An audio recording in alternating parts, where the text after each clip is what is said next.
Alright, this is the second video on the connecting rod. In the first video, we got the base body done, extruded both sides, did this rail slot cut on both sides. So now I really have to worry about the big end, getting these holes and getting that kind of outside radius on that figured out. So what I first need to do is either cut the hole or cut the radius, or maybe both. It just depends how we can do this. Now, good news is this is flat, so I can sketch on one of these two ends and use the geometry I have. So, and it's not going to be a problem if I cut through. I'm not going to interfere with anything, so that's what I'm going to do. Let's do that sketch. Okay. So let's import what we do have now.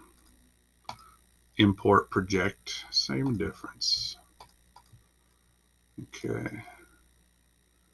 Now let's get some reference here. So I need a 0.25 radius curve on the outside here. And I have a dimension from here. So let's figure where that is first. And then 2 through holes. So let's put a hole. I'm assuming that's here. We're going to find out when I dimension this, because I have a dimension from here to the center of the hole of 0.25 inches. Perfect. And that hole is also 0.25. I can do the same thing on the other side. I can mirror it when I'm done. I'm just going to do this side first, then we'll decide.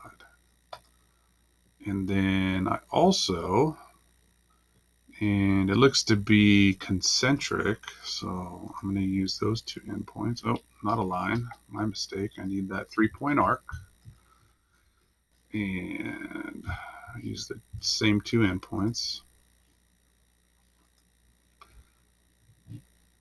Looks concentric to me. Let's go ahead and dimension this thing. I'm going to delete that because it won't let me dimension if I do that.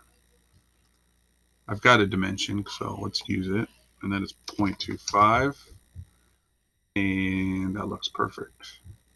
So in the first video, I talked about there's different ways to create this. I could model it square and come back and cut that curve on there, or I could end it short and then extrude that material. Totally up to you. Not a wrong way, not a right way, as long as you get the right answer.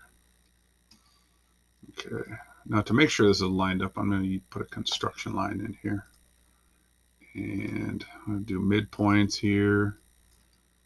Make sure this circle knows it lies on that midpoint. Perfect. And since I'm doing construction lines, I'm going to put one right in the middle here too, lined up on the origin. And let's make sure it knows it goes there. And I'm just going to mirror it. Why not? I already did the work. Don't have to do it all again. Here's my mirror line I just created. Click OK. It's on both sides. All right, now let's go ahead and extrude cut that information that we just made. Let's get rid of these outside and create that hole. All right, let's see what that does. Well, we need distance first.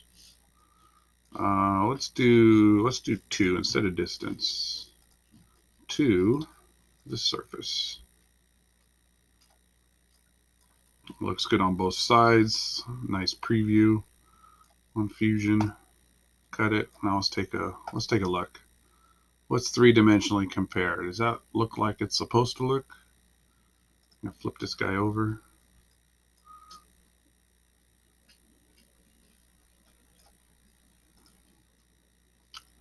Does that look like that? I'm going to go ahead and say it does. And if I want to check and make sure I use all the provided dimensions, that's not a bad thing to do as well.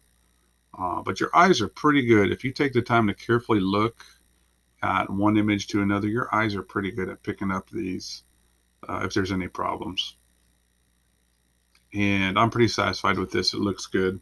So pretty easy way to end up making that cut and get that nice radius on there to get those holes as well. But there's a lot of different ways to do it.